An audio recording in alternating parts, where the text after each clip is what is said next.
Thank you, Mr. Speaker.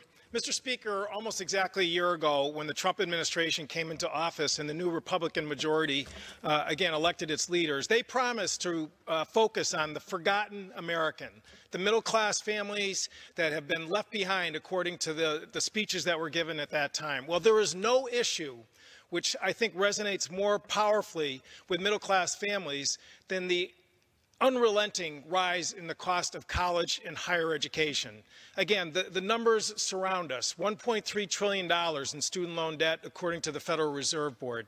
Just a few weeks ago, some colleges and universities, the real flagships of our nation, the Harvards, the Yale, announced that tuition, room, and board now will exceed $70,000 a year. Again, not every college charges that much, but unfortunately, if you look historically, as those colleges and universities surpass these unfortunate milestones, most colleges follow right in the wake. We need action. We need change in terms of making sure that that ticket to success, whether it's in science, technology, engineering, and math, for young Americans is actually going to exist. And this Congress has neglected and failed to move forward. Just within the last month, what we have seen is the following. The IRS just issued their follow-up rules to the Republican tax bill, which clarifies that families can no longer deduct home equity loans to pay for college. Okay, so for a family who has diligently paid their mortgages, whose kid has been accepted to a college and university, who doesn't qualify for Pell Grants, who's exhausted their Stafford loans because those are capped, and who wants to actually use the equity in their house to help pay for college, they can no longer deduct the interest on those payments. Thank you very much to the Republican tax bill, which again took great care of people who earn over $400,000 whose top marginal rates were drastically cut, or corporations whose rates were drastically cut. But middle-class families are, again, now being asked to bear a higher cost for college by cutting off that avenue that, again, millions of families have used over the years in terms of using their home's equity. In addition, the Secretary of Education, Betsy DeVos, 400 days in office, has never stepped foot in the Education and Workforce Committee, which I sit on. Last Friday, issued rules that basically preempted the abilities of states' attorney generals to issue rules and regulations to protect students and families from unscrupulous loan servicers. Again, our offices get flooded with calls with frustrated students who've graduated and, again, have loan servicers who lose documents, who lose payments.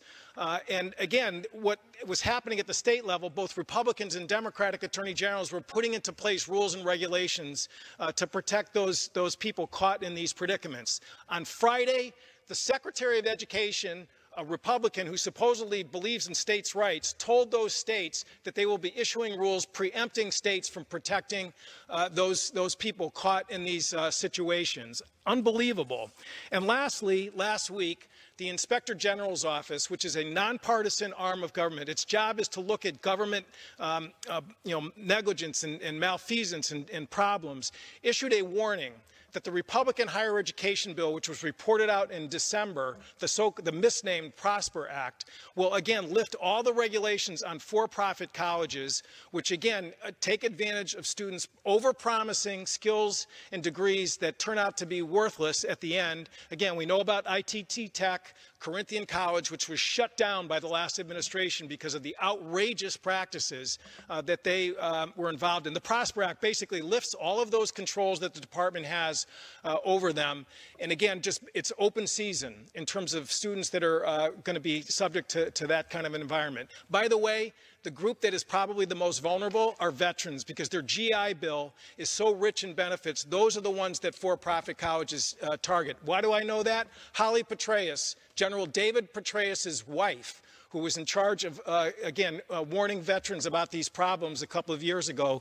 Again, the term that she uses, that for-profit colleges see service members as nothing more than dollar signs in uniforms, again, has warned us that, again, this sector of the higher education community needs more scrutiny in terms of making sure that there is real gainful employment for people who go through these colleges, and again, to make sure that those colleges actually, siphon off precious GI Bill dollars, Pell dollars, and Stafford loans. Again, it is time for this Congress to wake up and respond to what was one of the most powerful issues in 2016 about the cost of college that is drowning middle-class families. But just again, in the last month, we have seen this Republican administration and this Congress go in Gentleman's exactly time has expired.